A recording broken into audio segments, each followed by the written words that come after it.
Hey guys, welcome back to Contest Prep University. I'm Joe Klemczewski with Adam Atkinson. And are you sick of talking about COVID-19 yet?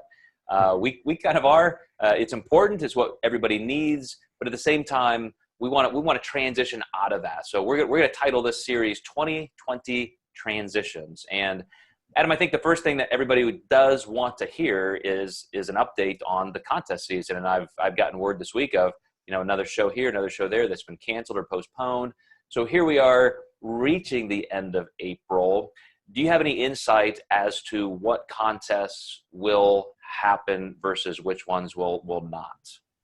Yeah, so we're still looking in June and July, and I think you'll agree with me that this is going to be a state-by-state basis as we start seeing these rollout plans where, phase one must be met before we reach phase two.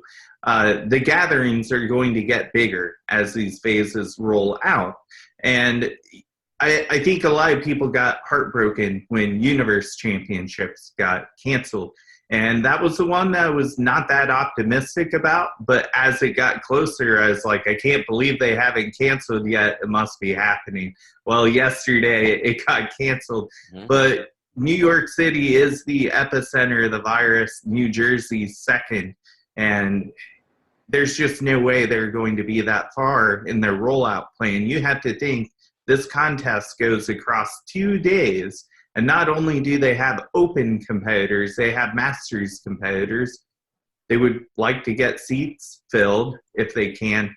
And that's just not going to happen over the course of 2 days. And I think shows like North Americans, they're a 5-day setup. They can control crowds a little bit better. More optimistic about those. Vegas is still going on as we know it, which is at the very end of July. I think things are going to look a lot better by then. We have to remember how quickly this came upon us. And now that we are flattened, we're going to start seeing things go down pretty quickly as well, as long as people don't go crazy and start doing everything they used to do normally right when we get let out. Yeah, and we're going to talk about some of the transitions through this series, psychological transitions, scheduling transitions, physical transitions that people need to go through.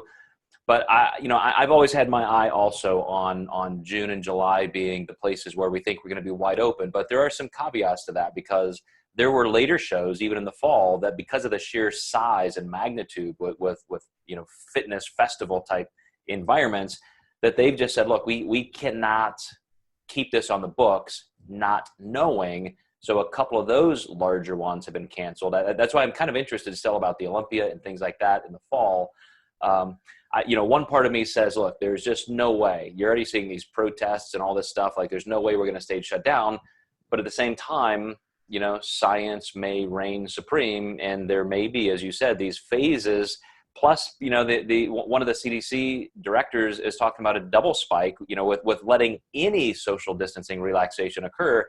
He said the second spike that may occur in the fall could be worse than the first. And so, right when we think everything's getting back to normal, we may have to be on guard for that. But I don't want to think anything other. This may be me just being too optimistic, that literally when we get into those June and July transitions, that things will start at least staying flat. I'm hoping we don't see that double wave.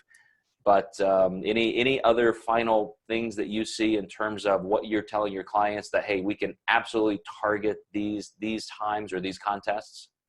Yeah, I'm really feeling very optimistic. I'm always preparing people for the blow of their show getting canceled. And I just had a girl who came over to me.